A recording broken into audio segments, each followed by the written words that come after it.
Every freelancer is different, everyone has their own process, and I'm going to explain a little bit why I think that batching meetings on 1 day or 2 days per week really is a game changer if you're a freelancer trying to figure out how to optimize your schedule.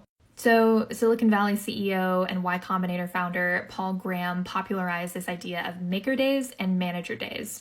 And so in Silicon Valley, for coders, it's really important for them to have their deep work days or their maker days where they're in the code or in whatever deep work project that they're in, and they're focusing only on that. And they don't have any distractions versus manager days, which are days spent answering emails, taking meetings, and things like that. When I heard of this concept, I realized how critical it was for freelance writers and other freelance professionals that need quiet, deep work time to be able to schedule their week with maker days and manager days. Think about it this way.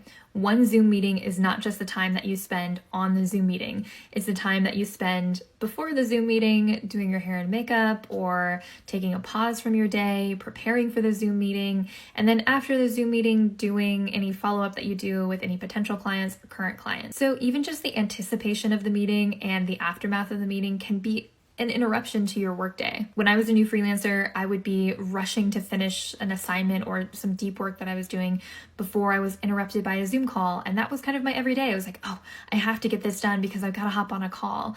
And I would just be constantly interrupted and having my deep work time and my flow states kind of taken away from me by a meeting that I had to hop onto. You can also shorten the length of your Zoom meetings, and here's how I approach it. Most of my correspondence with current clients happens over email. We go back and forth on email, we send voice memos back and forth, I show them Loom videos. There's a few different ways that I can communicate with clients to get a lot of information back and forth without having to do it all on a Zoom call. With potential clients that are interviewing me for a first time, I send them a Calendly link that has a 30-minute time slot. And usually those meetings don't go beyond 10, 15, 20 minutes.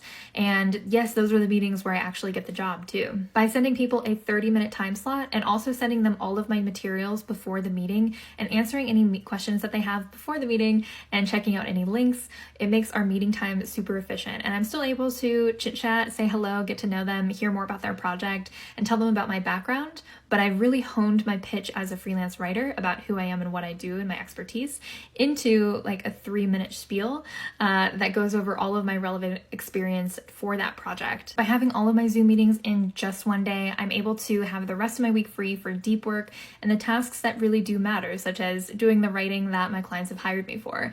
That's the work that they want me to be spending the most of my time on and the most of my energy on, not being on Zoom calls with them. Follow for more freelancing tips.